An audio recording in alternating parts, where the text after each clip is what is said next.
এটা হচ্ছে গিয়ে কক্সবাজার রেডিয়ান্ট ফিশ ওয়ার্ল্ড। এটার বর্তমান টিকিট মূল্য 300 টাকা। অনেক জায়গায় 250 টাকায়ও পাওয়া যায়, কিন্তু 250 টাকা 300 টাকা অনুপাতে আমার কাছে মনে হয় না টিকিট অনুযায়ী আসলে মান অনুযায়ী পয়সাটা আমার কাছে মনে হচ্ছে না। আমার কাছে মনে হচ্ছে টাকাটা অনেক বেশি, 250 টাকা অনুপাতে অনেক বেশি। দেখার মতো আসলে আহামরি তেমন কিছু না, সাগরের মাছ আছে, কিন্তু 250 টাকা টিকিট আসলে উচ্চ বিলাসী মূল্য। আসলে দাম অনুযায়ী আপনি আহামরি কিছুই পাবেন না। আমার কাছে 250 টাকা আসলে অনেক বেশি মনে হচ্ছে।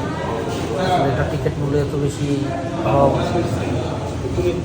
এটা আমার ব্যক্তিগত সম্পূর্ণ ব্যক্তিগত মতামত। জানি না কার কাছে কেমন লাগলো মনে